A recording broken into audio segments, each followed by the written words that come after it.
Opa, meus amigos! Hoje voltando para a terceira temporada do nosso FCDA Cast, com certeza uma das pessoas que mais entende de natação no mundo.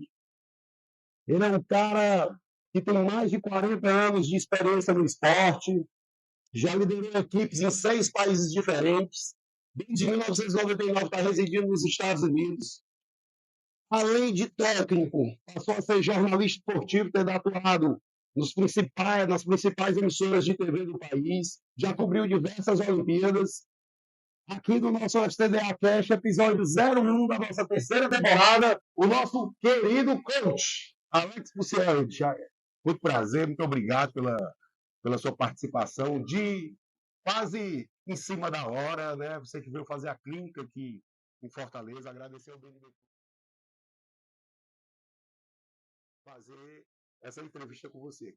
Bom, primeiro, um prazer enorme, né? Eu, não só por estar fazendo a clínica, mas por estar fazendo essa passagem por Fortaleza e tenho um carinho muito grande pelo Nordeste. O Nordeste me acolheu de uma forma muito significativa em minha carreira. Eu devo muito à natação do Norte-Nordeste. E calhou que a oportunidade de estar aqui e poder participar do FCDA Cast. Até uma particularidade, porque quando eu passei por Salvador, que foi a minha parada anterior a Natal, havia uma previsão que eu fosse participar também de um podcast lá, né, com a Federação Baiana e até a CBDA, com o presidente. Acabou não saindo, mas vai sair do Ceará. Vai, já está saindo, fresquinho. Coach, só para a gente colocar, eu sou um apaixonado pela natação. 2. Não, você é muito mais do que eu. Você tem a esposa, a amante, as outras todas amantes, tudo natação, né? Eu ainda consigo separar um pouco. Mas eu, quando fui atleta, categoria Mirim Petis, eu lembro muito de você no Clube Português do Recife, né? Com um monte de pulseirinha aqui no braço. E eu dizia assim, cara, o que esse cara faz de diferente? Porque o cara ganha todas as provas, ele tem atleta ali no pódio, todas as provas ele tem alguém ganhando, é demais. E assim, tenho uma admiração muito grande por você. No meu período de infantil, juvenil, eu tive o prazer de ver uma equipe fantástica que você fez. Eu queria até depois aqui, quando a gente começar o bate-papo, você relatar aquele projeto da Duvel. Você tinha os melhores nadadores do Nordeste e vários dos melhores nadadores do Brasil naquela época, um projeto fantástico aquilo ali. Então, novamente, muito obrigado pela sua participação aqui. Eu acho que pouca gente sabe, e eu não sei, eu queria saber também, por isso que eu vou fazer essa pergunta. Como é que começou a sua trajetória na natação? Eu sou gaúcho de Porto Alegre, né? Eu nadei a minha vida toda no Grêmio Náutico União. Eu sou daqueles poucos nadadores que começa e termina a carreira em um só clube, né? E o Grêmio Náutico União é um clube fantástico. Não só como atleta, mas como vida social. A minha vida foi dentro do clube. A gente passava o ano todo dentro do clube. A gente não ia só para treinar. Sábados a gente ia de manhã e saía de noite. Aos domingos a gente ia para o clube. Durante as férias a gente passava as férias do clube. Então, eu vivenciei muito a vida clubística. E foi o único clube que eu nadei. O Grêmio Náutico União tem uma passagem muito importante na minha vida. Eu até cheguei a ser campeão gaúcho, nos 100 metros nado costas, lembro muito bem, na categoria juvenil, naquela época, juvenil A e B, né? E foi do Grêmio Náutico União que sai essa paixão gigantesca pelo esporte. Eu tenho até uma coisa interessante, isso é muito engraçado, e talvez icônico. Eu tenho um colega que foi colega de equipe de natação, que ele nadou um 4 por 100 medley no campeonato absoluto do Rio Grande do Sul. Nós estamos falando provavelmente na década de 80, 81, 82.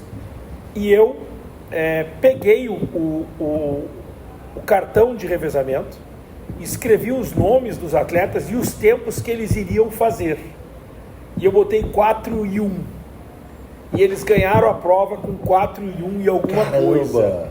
E ele me mandou esse papel. Então, essa paixão E essa capacidade assim de estudar, de visualizar, de vislumbrar, ela foi trabalhada. O que eu quero dizer é que ninguém nasce com este dom. Sim. É algo que você desenvolve, né? Então, tipo, já naquela época eu escolhi o revezamento, eu botei os tempos e fiz uma previsão. E eu tinha 17, 18 anos de idade. Eu ia te perguntar isso agora, qual era a sua idade, né? 17, 18 anos de idade. Cara, e naquela época a gente não trabalhava essa previsibilidade. De jeito nenhum, né? de jeito nenhum. Não, de uma forma geral,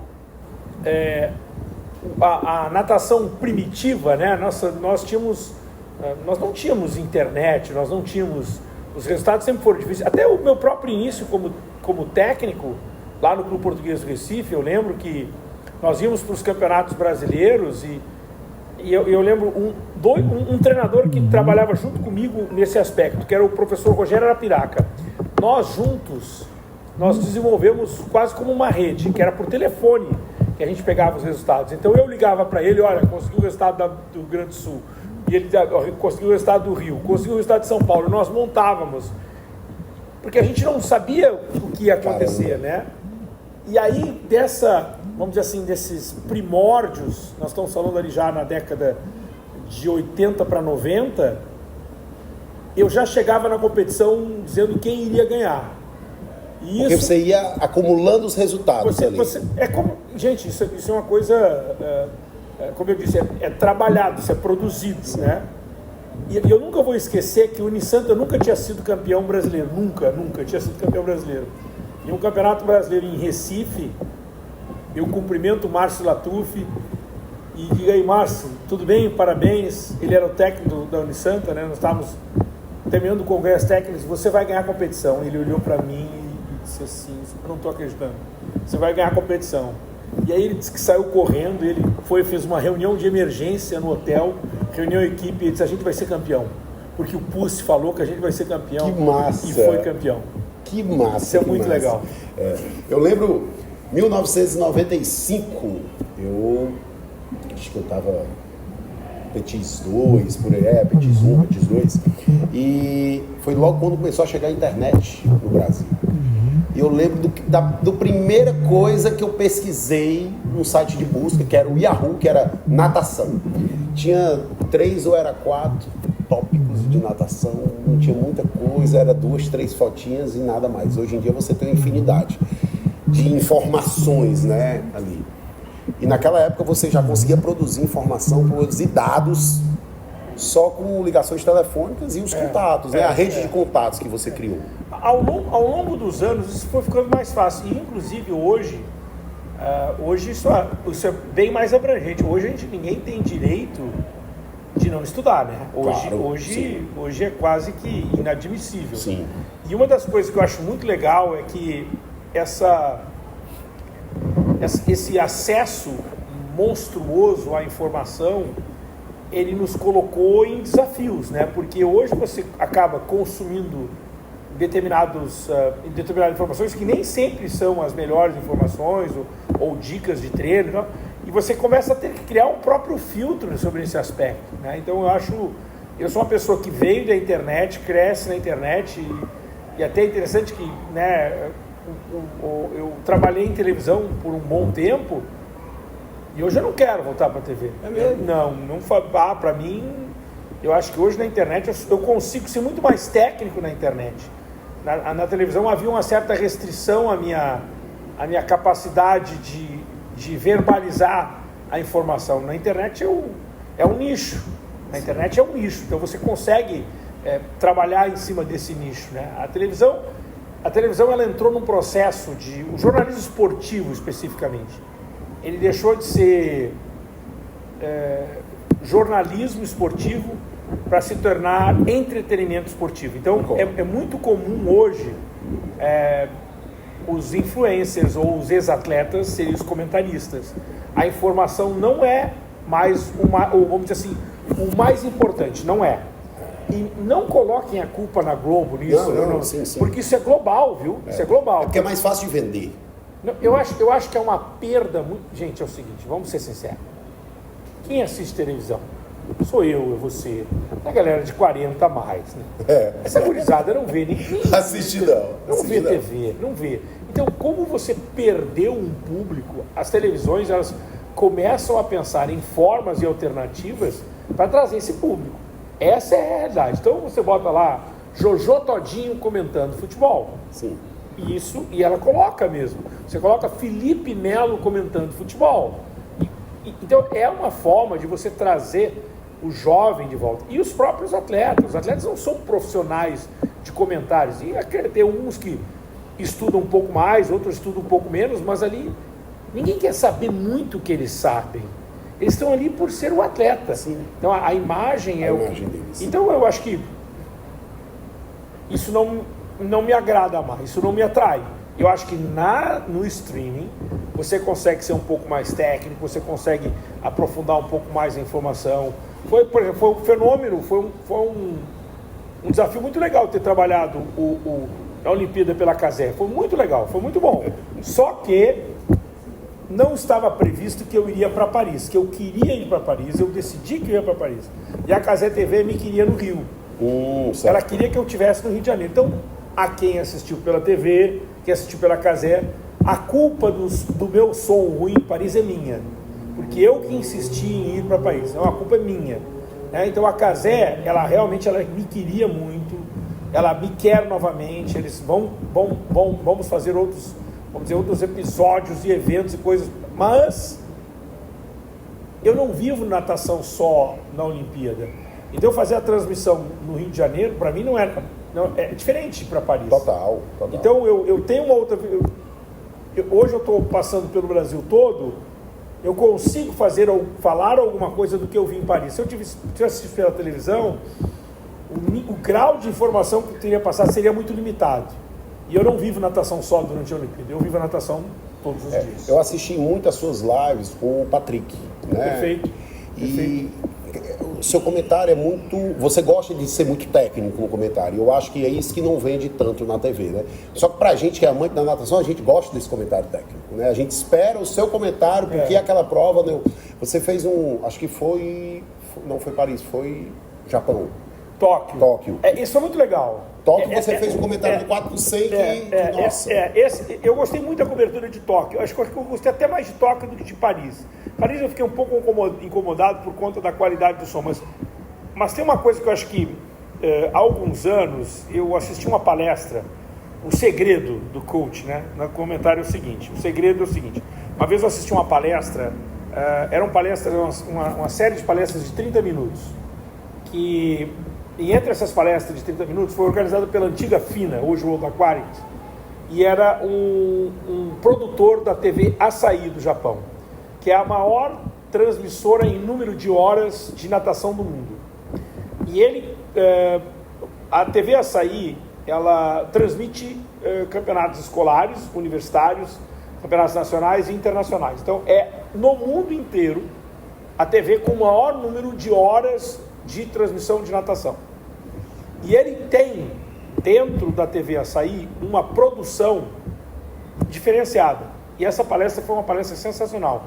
E ela dizia o seguinte, basicamente, você tem uma prova, 100 metros nado peito, Kozuki Kitajima. E o Kozuki Kitajima passou muito forte nos primeiros 50 metros, 27. Então, tem 20% da audiência sabe que o Kozuki Kitajima, passando com 27, ou vai dar um baita tempo, ou vai morrer muito no final. Sim.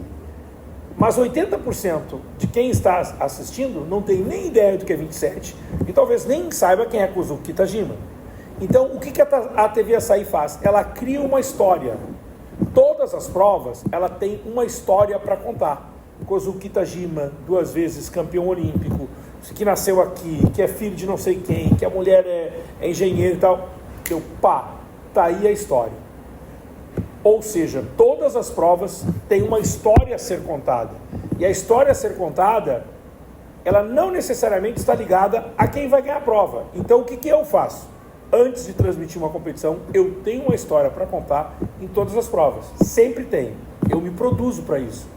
Só que, às vezes, o atleta que eu tenho história para contar vai ganhar a prova, e às vezes não vai, mas a história continua. E aí você ganha não os 20 ou os 80, você ganha a atenção de todos. Sim, então legal. essa é uma estratégia montada. Então ó, o coach sabe muito, ele é o Google, sabe nada, ele estuda muito, ele se prepara, ele se produz.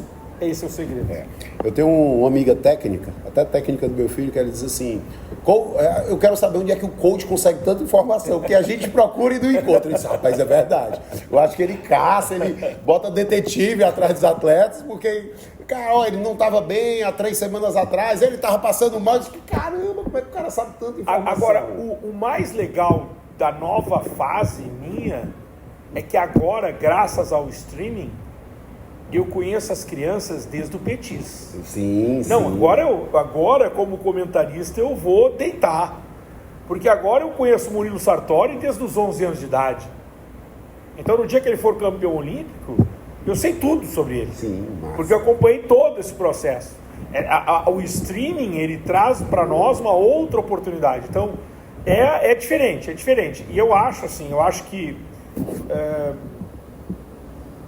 que os atletas, eles querem que a gente fale deles. Eu acho que essa basicamente sim. isso, né?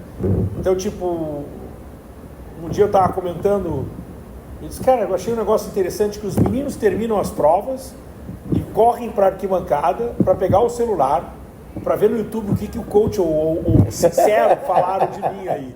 Eu acho isso, cara, isso é fenomenal, acho isso muito legal. Eu acho isso interessante porque ele cria uma nova oportunidade, né? As redes sociais, gente, as redes sociais são isso, né? As redes sociais, elas encurtaram o caminho nosso para os nossos ídolos, né? Hoje, o Chad Leclos fez um comentário no meu Instagram, o Chad Leclos me segue, ou a Ruta Milutite me curtiu, coisa parecida, coisas assim. Então, as redes sociais, elas nos trouxeram essa nova vivência. Então, eu acho que o streaming, e principalmente agora a natação entrando nessa linha, eu acho que a gente ganha mais e tem que continuar sendo desenvolvido. Eu acho que é algo com muita perspectiva. Legal. Coach, a gente até já entrou nesse assunto agora, mas eu queria saber como é que foi o start para dizer, cara, vou deixar de ser técnico e vou entrar para o jornalismo esportivo, comentarismo esportivo. Eu quero estar mais nessa parte, como você agora falou, mais dentro da internet, mais dentro do streaming, mais dentro da TV. Foi algo natural que saiu acontecendo ou você também se planejou para isso? Não, definitivamente eu me planejei. Eu sempre planejei todas as minhas ações na minha vida. Eu acredito muito em início, meio e fim. Eu acho que sempre tem que ter início, meio e fim. Por isso que eu não quero... Mas não vai ter o fim agora não, né? Não. Vai. Depois eu falo quando é o fim. Mas agora não é o momento. Mas vai ter um fim, sim. Eu decidi... Eu decidi não. Eu estava nos Estados Unidos, como técnico de natação, o nosso clube ia muito bem. O nosso clube tinha um programa muito legal. Nós tínhamos tido, em 2012, 17 nadadores na Olimpíada. 17 é muita gente. Muita gente. É muita gente. Então, tipo, as coisas estavam indo muito bem. Porém, a natação americana, ela tem algumas nuances que fazem com que sejam bastante desafiadoras. E o contrato de renovação da piscina, ele era anual. E todo ano o processo de renovação era muito difícil. E se vislumbrava os Jogos Olímpicos do Rio 2016. Então, foi meio que a fome com a vontade de comer. Então, tipo, em 2012, nós renovamos para 2013. 2013 estava difícil de renovar.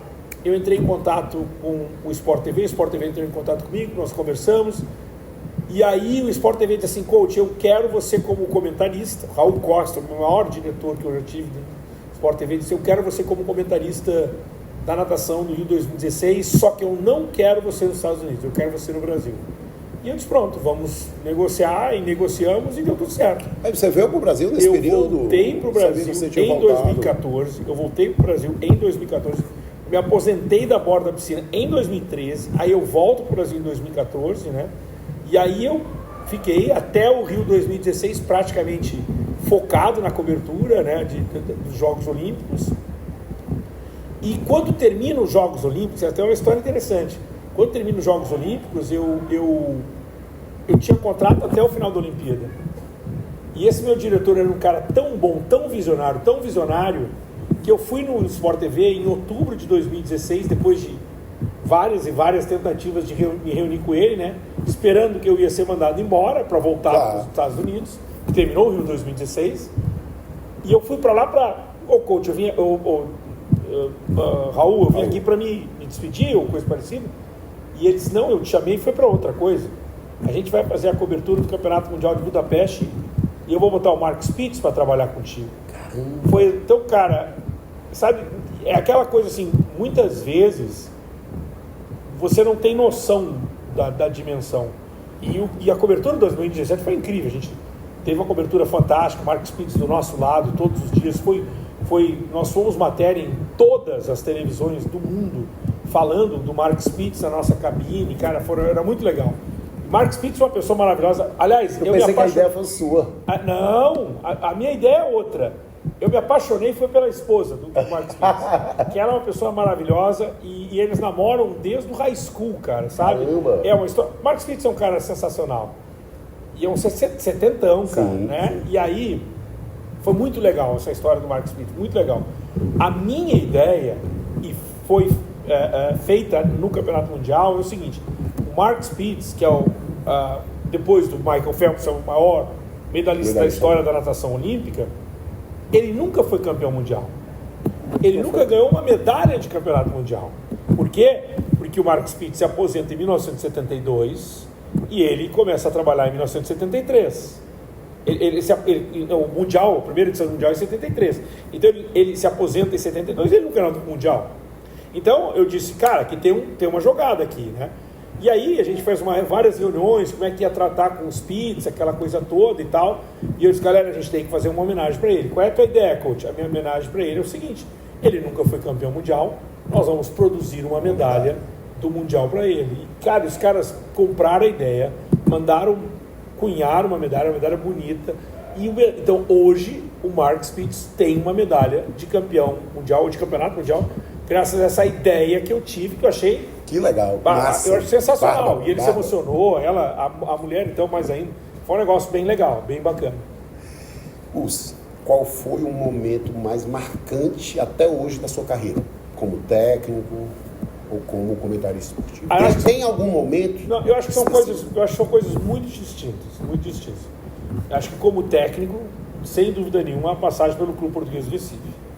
O Clube Português do Recife eu acho que eu tenho que escrever um livro. Vai ser o meu segundo, porque é impressionante o que nós conseguimos lá. Você cuidava de todas as categorias? Você era o head coach? Tudo. Eu fui head coach do Clube Português do Recife com 22 anos de idade. Nossa, você era muito novo. 22 anos de idade. Então eu aprendi. Gente, eu aprendi na borda da piscina. Não tem tinha quantos técnicos com você lá na época? Não, porque o Clube Português do Recife, nós éramos um clube muito ruim. Verdade é essa? Era? Péssimo, era podre, não tinha nada. Eu só conheci vocês muito bons. Nada. Nós construímos um projeto que se tornou referência, não só na região Norte-Nordeste, mas a nível nacional. Continua sendo o único clube da região Norte-Nordeste que foi campeão brasileiro. E foi campeão brasileiro de inverno infantil, de verão infantil, juvenil de inverno, juvenil de verão. E eu acho que o mais difícil de tudo é vice-campeão do Júlio Delamare. Sim, no Júlio, absurdo. Vice-campeão do Júlio Delamare, gente, todos os anos. Eu parei de contar em 100 medalhas de revezamento. Os nossos revezamentos eram muito fortes. Então, era um projeto muito legal, que deu muito certo, de uma geração muito interessante, né? E aconteceu uma coisa muito bacana no português, que a gente conseguiu parar a sangria dos nadadores do Norte-Nordeste para Rio, São Paulo e Minas. Quando alguém saía do Ceará, do Rio Grande do Norte, do Amazonas, do Maranhão, da Bahia, ele ia para o Português do Recife, ele não ia para o Flamengo, sim, ele não ia para o Corinthians, ele não ia para o Pinheiros. Então, eu acho que esse aspecto foi construído, né? Então, por que eu disse que isso vale um livro? Porque as pessoas não têm noção do quanto foi difícil tudo isso, de quanto foi esse projeto. E é um projeto que eu me orgulho muito. Por quantos anos? Eu assumi o Clube Português Recife em 1987. e eu deixo o Português do Recife em 1995. Né? Então, aí depois eu vou para o Maranhão, fico 3 anos no Maranhão antes de ir para os Estados Unidos. E o Clube Português do Recife, ele traz, eu acho que para a região Norte-Nordeste, até mesmo um sentimento, porque eu acho que o Português ele também foi referência para os outros clubes. Sim, todo mundo queria ganhar do Português. Todo mundo ganhava, quando alguém ganhava um revezamento do Português, era muito comemorado. Então isso era uma coisa legal. Então eu acho que a gente contribuiu para a região Norte-Nordeste de uma forma geral, né? Eu sei que hoje é outro momento, eu acho que hoje a gente teria que repensar, né? Seria um outro momento, mas eu tenho muita saudade desse momento. Para mim, porque, gente, eu fui treinador olímpico. Eu tive um clube nos Estados Unidos que ficou entre os 20 maiores dos Estados Unidos. Na maior natação americana eu fiquei entre os 20. Eu ganhei campeonato americano por revezamento, 4x200. Mas a minha maior conquista é o trabalho do Português do Recife. Legal. Parabéns. Bom, e fora do jornalismo aí é diferente. Certo, e o jornalismo? Bom, aí tem que ser a cobertura do Rio 2016. Né? Cobertura do Rio 2016, eu me sinto um afortunado de ter participado daquela cobertura gigante, monstruosa. O Sport TV, o Grupo Globo, deu um show, foi muito bacana, foi um negócio assim sensacional. Eu lembro que a gente dormia cerca de 3 ou 4 horas por noite, mas era um trabalho muito bacana, eu diria assim, a gente queria fazer história, a gente queria fazer com que as pessoas curtissem o esporte, e o Sport TV só deu bola, cara, foi bom demais. Foi espetacular. Foi muito boa a cobertura e me orgulho muito. E eu não posso deixar de dizer que a medalha de ouro de César Cielo, em Pequim, em 2008, foi o momento que eu mais chorei na minha vida. A gente soluçava na cabine. Acho que todo mundo que bom. Vibra com a natação. Foi muito bom. Era necessário aquilo ali para o Brasil. Foi muito bom. Galera, o cubo d'água, né? O Water Cub, né? Que era aquela piscina gigantesca em Pequim, ela tinha 2 painéis imensos. Não é um placar eletrônico, era um painel gigante. Um que ficava aqui e o outro ficava aqui. E o César Cielo, no pódio, ele fugia do painel, ele tentava não olhar para o painel, porque ele não queria chorar. Só que onde ele olhava, tinha outros painéis menores. Então o Cielo, ele queria fugir do choro, mas não conseguia.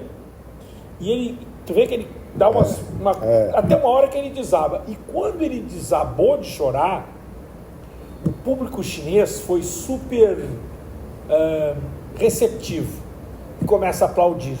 E foi durante o hino nacional, e até no pódio, tanto o Amaury Levaux quanto o Alain Bernard se solidarizam com o Cielo. Então, foi um momento muito bonito. E para mim, né, então, tipo, para nós, todos da cobertura, foi um momento muito bacana. Foi muito legal. O ouro do Cielo tem também um significado muito especial na nossa carreira. Fala só um pouquinho da Duvel, do projeto, que foi a Duvel, que pra gente aqui do Nordeste também foi algo fantástico. A Duvel do Maranhão é o seguinte, gente, o Clube Português do Recife, ele era quase perfeito. Ele não tinha uma coisa, ele não tinha sustentabilidade. Ele não... Tanto é que ele sucumbe. Tanto é que eu saio, né? Ele ainda durou talvez 1 ano e pouco, mas ele vai minguando, infelizmente, né? E eu não acho que... Eu não sei, eu seria muito arrogante dizer porque eu saí. Não fui eu que saí. O espírito saiu, sabe? As pessoas não estiveram mais expostas porque ele não tinha sustentabilidade. Bom, neste período do Clube Português do Recife, eu tenho um carinho muito grande pelo clube, pelas pessoas do clube. E eu tinha um ex-treinador do clube chamado Alberto Correia, que se mudou para o Maranhão. E ele, no Maranhão, ele foi chamado lá e ele disse, olha, a gente quer montar um clube de natação aqui. E é que a gente quer trazer o melhor treinador do Brasil. E ele disse, eu tenho o nome para você, é esse cara aqui. E aí ele me liga, né? Cara, coach, eu tenho... Coach não, Pulse, né? Pulse, eu quero que você venha para o Maranhão e tal. Aí, cara, eu disse, brother, cara, eu sou muito feliz no Português do Recife, eu não quero ir.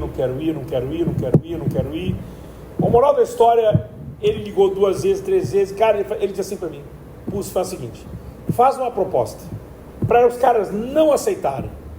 E aí, pelo menos, eu me livro, porque os caras querem que tu faça uma proposta. Cara, eu fui, pô, tá bom, vou fazer uma proposta. Aí eu botei, né? Eu acho que era... No salário, era mais de 2 vezes do que eu ganhava, mas ainda incluía casa, comida, celular, 2 passagens aéreas. Eu lembro que exatamente em 1995 era 10 mil reais. Nossa! Era o maior salário da natação brasileira. 10 mil reais. E eu mandei isso por escrito. Em 5 minutos eles me ligaram. Aceitamos. Gente do céu, tem um problema grande aqui agora. Você botou uma proposta para eles aceitarem. Eles aceitaram. Em 5 minutos. 5 minutos. Aí eu tenho um problema. Imediatamente eu terminei o treino e fui direto para a sala do presidente do clube. Eu nunca ia lá. E eu lembro do doutor Daniel Rodrigues. Eu disse: doutor Daniel, eu preciso falar com o senhor. Eu tenho o maior carinho por ele, gosto muito dele. Mas ele diz assim: o que aconteceu? Não, é o seguinte, eu ganho tanto por mês e caía muito e tinha mês de dezembro que o meu salário era percentual sobre o que se pagava. Eu teve 3 anos seguidos que eu não tive salário em dezembro. Nossa, cara. Por isso que eu digo que as pessoas não têm noção da dimensão que era. Mas enfim, eu digo, eu não quero os 10 mil reais lá. Eu quero 2,5. Nossa, para ficar aqui. 2,5 para ficar aqui. Você não ficou por um quarto. E ele diz assim: tá bom, me dá uma semana para pensar. Fechei a porta e liguei, aceitei. Porque não existe. Não existe. Não existe. E então, tu vai dizer assim: eu saí por dinheiro? Não saí por dinheiro. Eu saí porque eu achei que... Eu não pedi muito. Não. E eu pedi algo que eu achava que naquele momento o clube poderia ter pago. Como ele precisava de uma semana para pensar, já não me interessava mais. Então eu achei que era hora de ir para o Maranhão. E aí o Maranhão é uma família que eu tenho um carinho muito grande, a família do Alibe. Eles são donos de várias concessionárias e empresas do Maranhão, a Tucol, a Duvel. A Duvel é uma concessionária de automóvel. Eles tinham filhos que nadavam e eles queriam montar um clube de natação. E eles montaram um clube de natação. Quando eu chego lá, a gente não tinha piscina ainda, então a gente usa uma piscina alugada, né? Depois usa a piscina do Castelinho, até que é construído um centro aquático. Foi muito bom. Eles construíram uma piscina, 2 piscinas, para ser sincero. Uma piscina de 25 com 10 raios, uma piscina de 50 com 10 raios. Eles construíram uma piscina de 50 metros? Para mim, um centro, e ficou pronto em cerca de 1 ano e meio depois que eu cheguei lá. E por isso que eu digo, eu sou muito grato a eles, foi maravilhoso, foi fantástico, foram 3 anos muito bons. Porém, não é nada a Duvel nem as pessoas, mas o Maranhão, propriamente dito, não tem muita cultura esportiva. Sim. Então, quando eu saio de Recife com um clube que eu fazia 10, 12 campeões brasileiros por ano, entre inverno, verão e revezamentos, eu vou para o Maranhão, eu faço 1, 2, já é um choque. Mas fora isso, era a dificuldade de conseguir os atletas. Não só de conseguir, porque existem bons nadadores do Maranhão, mas não tem a cultura. E cultura você faz, você cria, mas demora para você fazer. Sim, então eu me frustrava muito por marcar o treino para madrugada e só aparecer os caras que moravam na República. Isso me incomodava. Cadê os nadadores maranhenses? Eu não queria só ter os caras da República. Aí eu marcava um treino de domingo, só me apareciam os caras da República. Não era isso que eu queria a natação maranhense. Se eu tivesse tido um pouco mais de paciência, vamos dizer assim, talvez eu estivesse lá até hoje. Só que eu não tinha essa paciência, então eu chego em determinado momento que eu disse, pronto, eu quero ir para os Estados Unidos. Porque eu queria dar uma atualizada, né, e voltar para Recife. Esse era o plano. Ah, certo. Então você só fui para os Estados Unidos para me atualizar. A sua pretensão, então, era voltar para o Português Recife? Ficar 2 anos nos Estados Unidos. Essa era a minha proposta. Eu errei por 26 anos. e não me arrependo. Tá gostando? Não, foi muito bom. Legal. Pulse, como é que você vê hoje a evolução do treinamento de natação? Eu venho de uma geração que os atletas de 50 livre, 100 livre nadava a mesma coisa que os fundistas. Né? E hoje em dia você vê grandes atletas de 50 livre. Hoje eu acho que é até uma natação separada, né? Agora a gente tem... Eu uma vez conversando com o Felipe, eu disse, Felipe, eu vejo hoje três natações. Os nadadores 50 livre, as outras provas da piscina, acima do 100, e a maratona aquática, que também já é outra parte da natação, né? Não é mais aquela natação que a gente tinha old school lá, década de 90, 80. Eu sou um estudioso e eu apaixonado pela pesquisa. E a primeira prova a ser identificada que necessitava de uma especialização, uma especificidade, é o nado peito. Foi a primeira modificação que nós fizemos nos treinamentos, foi tirar os nadadores de peito do treinamento tradicional e criar um programa de peito. Inclusive o Brasil, que teve muitos anos com dificuldade no nado peito, a gente só consegue resolver esse problema quando a gente criou isso. Quem acompanha a história da natação brasileira sabe que eu estou falando ali dos anos 80, 90, a gente só conseguiu resolver o problema do nado peito quando a gente criou um programa separado para o nado peito. Só. Mais para cá, eu talvez seja não o primeiro, mas um dos primeiros a pregoar que o 50 livre é uma prova para os animais diferentes.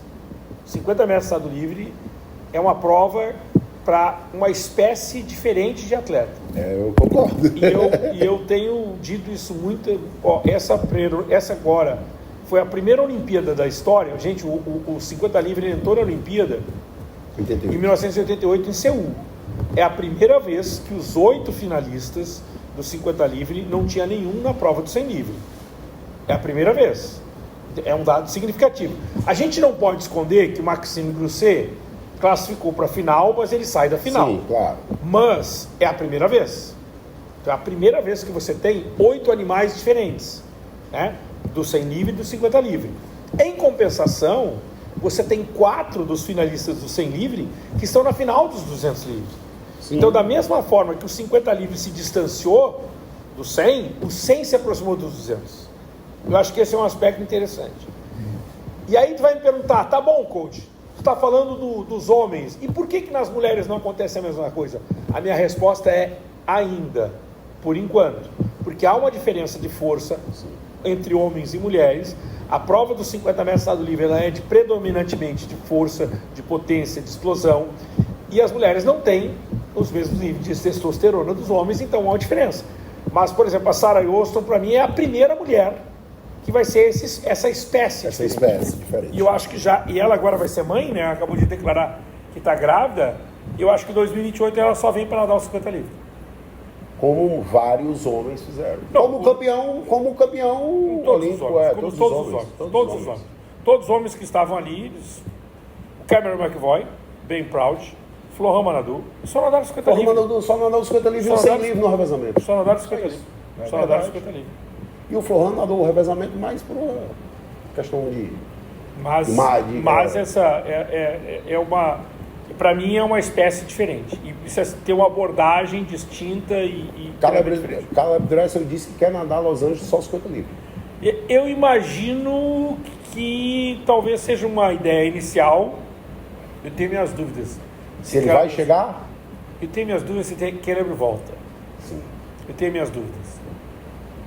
Conhecendo. Sim. Eu conheço muito. Eu conheço Caleb Dressel desde criança. E é um garoto sensacional, uma pessoa sensacional. Eu acho que hoje ele tem outros valores. Ele é pai, vai ser pai pela segunda vez agora. Ele é uma pessoa diferente, é uma pessoa diferenciada. É um cara muito bom, é um cara de uma fé muito grande, de uma família muito boa. Eu duvido que o Caleb Dressel... Duvido muito. Acho que o Caleb Dressel não tem mais a mesma gana que ele tinha anterior, antes de conseguir tudo isso, não. E acho que Paris já mostrou. Pulse, você que conhece milhares de nadadores espalhados no mundo, quais as qualidades que um nadador precisa ter para se destacar? As principais, vamos colocar, sei lá, 5, 6 principais qualidades que você acredita que o nadador tem que... Não estou nem falando da qualidade técnica, a gente trabalha, mas... Tem uma história para contar. Conte. Tem uma história para contar. Uma vez eu estava tomando café da manhã na casa do Jack Nelson. Nós tínhamos um nadador chamado Bradley Alley. Bradley Alley é o primeiro e único nadador de Barbados a ser medalhista nos Jogos Pan-Americanos. Ele foi meu nadador, ele foi olímpico, ele quase chegou à final olímpica em 2008. Foi campeão do NCAA, 200 medley. Ele ficou a 1/10 de chegar à final olímpica. E o Bradley Alley, ele... A carreira do Bradley é interessante. É um nadador negro, ele não é grande. E o Bradley, eu me lembro que o Bradley tem a mesma idade de Michael Phelps, né? Então ele era no segundo dos Estados Unidos, no ranking americano, 13, 14 anos, 200, 400 medley. Ele era o primeiro dos 100, 200 peito, e ele teve um problema na virilha. E ele ficou um ano sem poder nadar peito, um ano inteiro sem poder nadar peito. Então, a prova que ele era o melhor dos Estados Unidos, 100, 200 peito, ele não pôde nadar. A prova que ele era o segundo melhor dos Estados Unidos, 200, 400 medley, que ele só perdia para o Michael Phelps, ele não pôde nadar. Então, o que ele fez? Ele foi nadar o borboleta, ele foi nadar o costas, ele foi nadar o livre, e ele se destaca nessas 3 provas também. Então, quando ele volta com tudo. Bom, o Bradley Alley, ele foi olímpico pela primeira vez em 2004, 2008 e 2002. Foram 3 Olimpíadas. Mas, nesse caminho para a primeira Olimpíada, eu era auxiliar técnico do Jack Nelson. Nós estamos no café da manhã, eu e o coach Nelson discutindo natação, a gente só fazia isso. E a esposa do coach Nelson, Mrs. Nelson, preparando um café para nós e botando na mesa.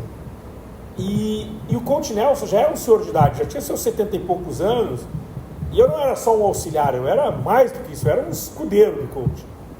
E tinha coisas que me incomodavam. E tem uma hora que eu digo assim, coach, me desculpa lhe dizer isso, mas o Bradley é um cara que só pensa nele. Então, tipo, você está meio que não ligando para mim, para o senhor, para a equipe e tal. Ele só pensa nele, coach Nelson. Ele só pensa nele. E a Mrs. Nelson servindo café para nós. E quando ela bota o café, ela diz assim, excelente qualidade para nadador. Quando ela diz isso, eu paro, eu penso. E ela tem razão. Isso é ruim dizer, viu? Mas o bom nadador, ele tem que ser egoísta e ambicioso. Ele tem que pensar nele. Em segundo lugar nele, em terceiro lugar nele, em quarto lugar nele. Ah, coach, como é que tu coloca isso numa equipe? É consequência. O grande atleta, ele tem que ter essa ambição. Ele tem que pensar nele. Ele faz parte de um time? Faz. Ele tem que se adequar ao time? Tem. Mas se ele quiser entrar no alto rendimento, ele tem que ser egoísta.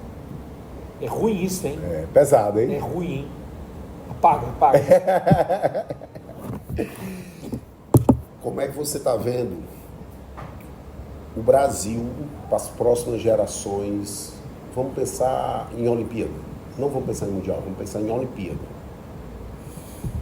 Bom, eu fui o primeiro a dizer que o Brasil não ganharia medalha na Olimpíada. Sim. Foi o primeiro. E eu não disse em 2024, eu disse em 2023. O que se vislumbrava era que o Brasil iria passar sem medalha. E, diferente da grande maioria, eu não acho isso problema. Eu acho que faz parte. Para 2028, eu acho que existem perspectivas.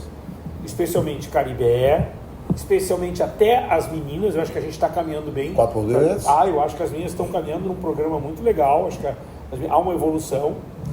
E eu gostaria muito de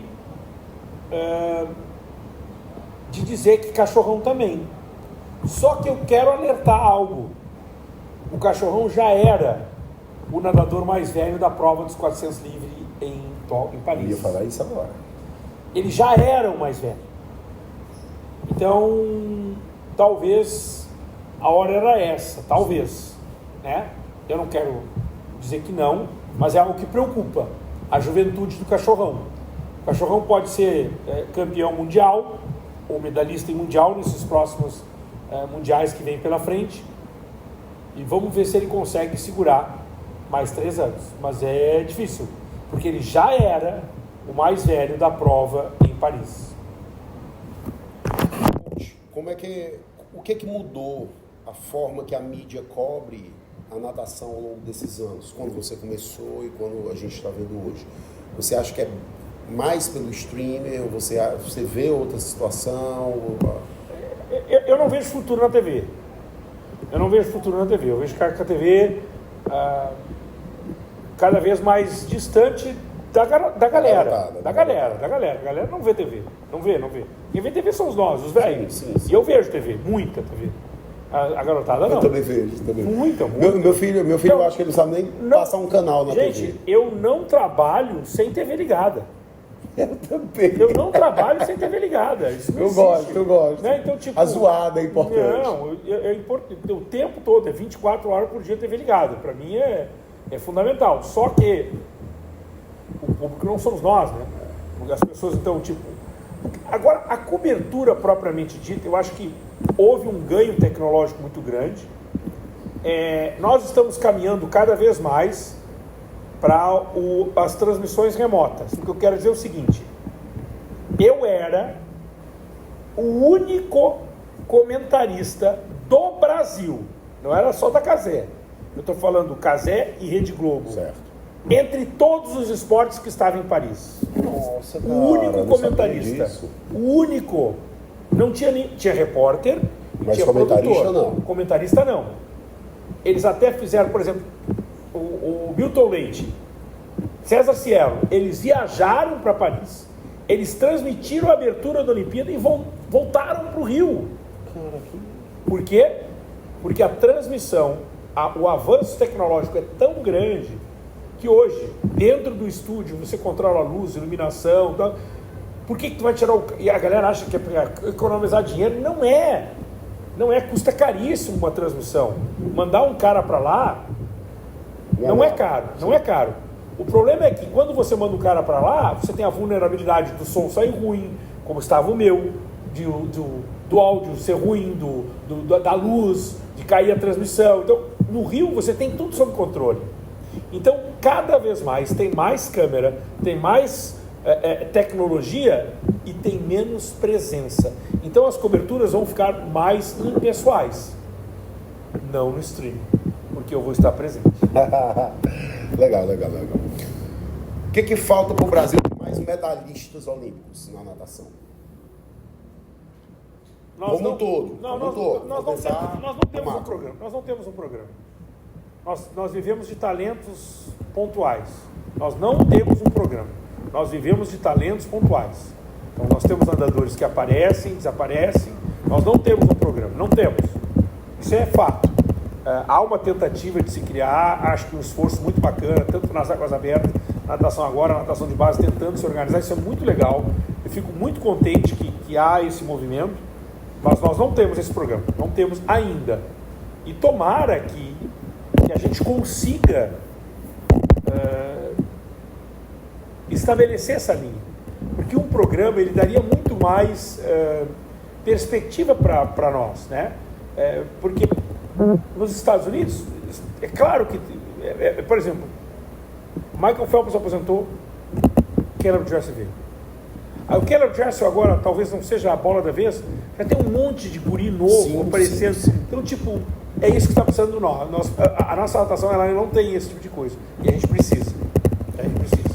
Eu acho que o que falta também a natação ela não é tão vista, né, no Brasil. Eu acho que ela já foi até mais glamourosa para trás.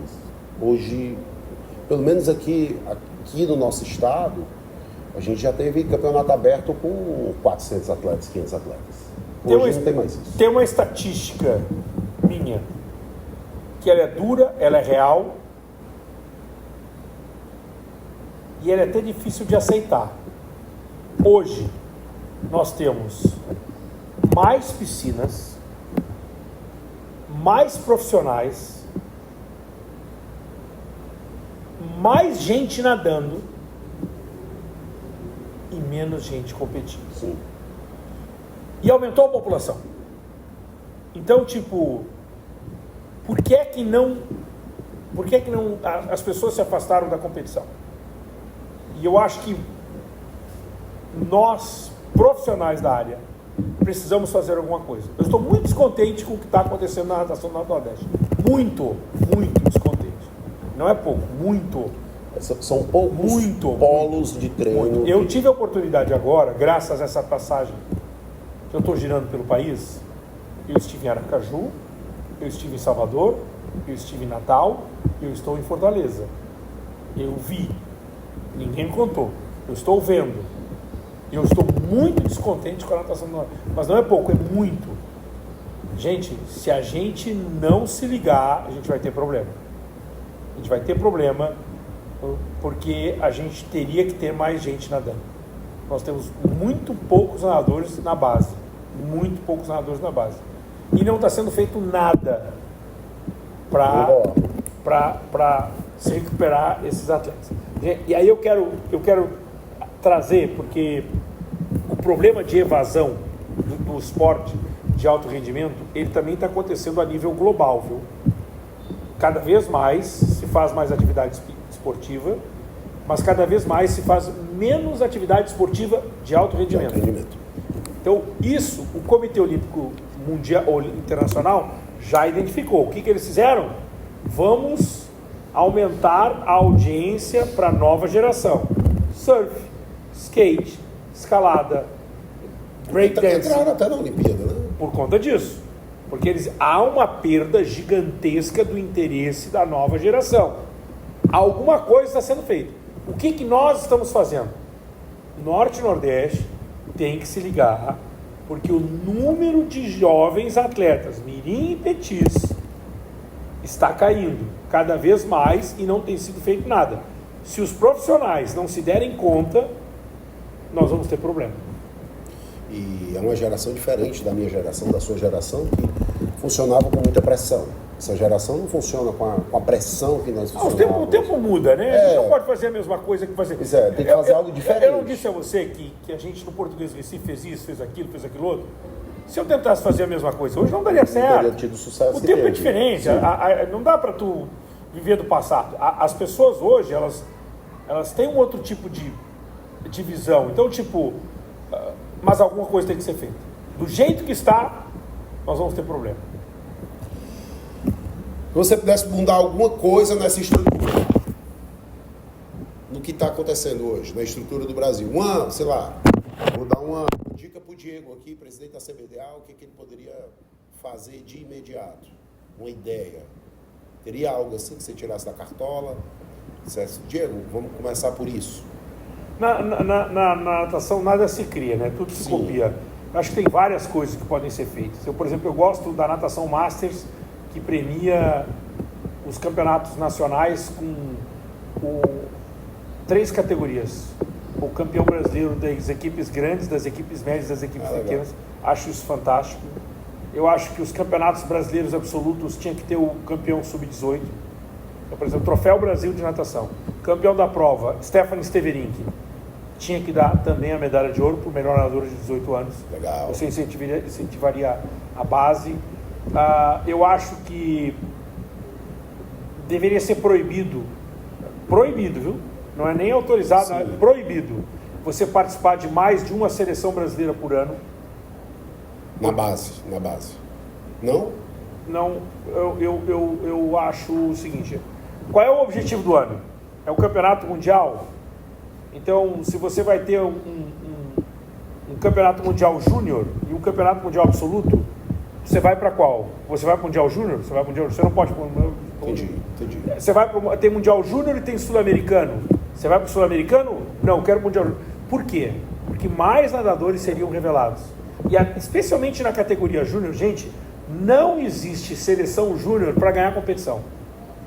Seleção júnior é para revelar novos valores para chegar no absoluto.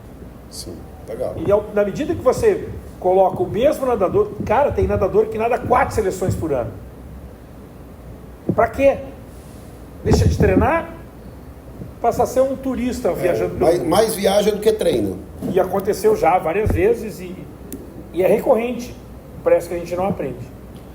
Puxa, cara, tá muito massa o nosso papo, tá muito legal. Qual foi a maior surpresa que você já viu em uma competição de natação? Algo bem diferente que você já... Surpresa? Essa tu me pegou, hein? Engraçado, assim, o negócio. Rapaz, isso eu não acredito.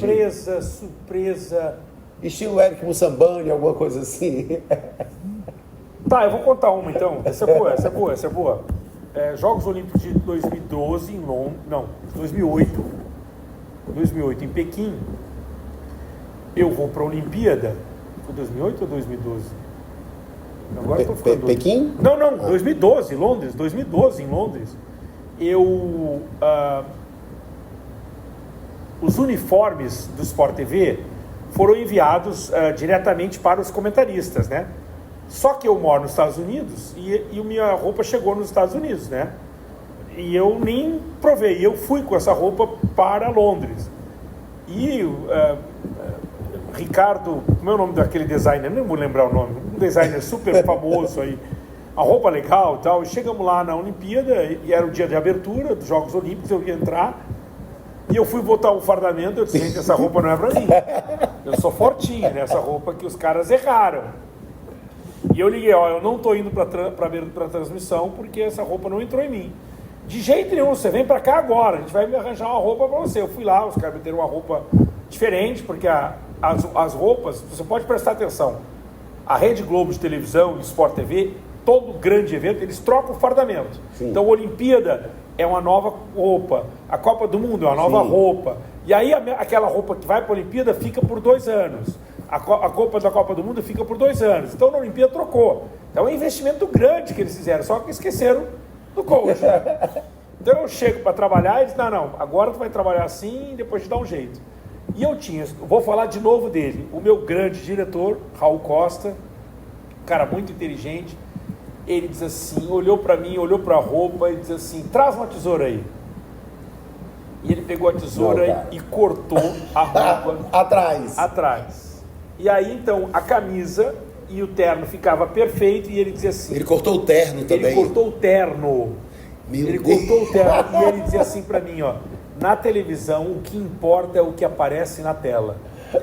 E os Jogos Olímpicos de Londres, a gente tinha uma cabine muito bem posicionada, mas tinha uma arquibancada de 3.000 pessoas atrás de nós. E a minha camisa, e a coisa rasgada. Aquele negócio, e as pessoas da arquibancada ficavam tirando foto, cara. E nós tínhamos um câmera que era muito engraçado e ele tirava foto das pessoas aqui, tá rindo de ti. Bom, moral da história, essa foi uma... No ar, saiu perfeito, mas foi com a camisa rasgada mesmo. Coach, dava para passar aqui... Só para terminar, quando termina a Olimpíada... Mas você não passou todos os dias assim não, né? Todos os dias. Todos os dias. Todos os dias. São 8 dias, hein? Eliminatório final, hein? Cara, todos os dias com a blusa rasgada. Não, e as costas aparecendo, né? Bom, quando termina tudo, o Raul Costa, que é um cara fenomenal, ele faz um elogio na frente de todo o time e ele diz assim, coach, guarde essa camisa. É um troféu. E ela está até hoje rasgada, guardada. Que bacana. Lá nos Estados Unidos. Parabéns. É sensacional, né? Essa é uma história. Coach, a gente poderia passar 24 horas aqui que você não ia conseguir repetir nenhuma história e continuar contando. Parabéns pela sua trajetória de vida, pela sua carreira esportiva.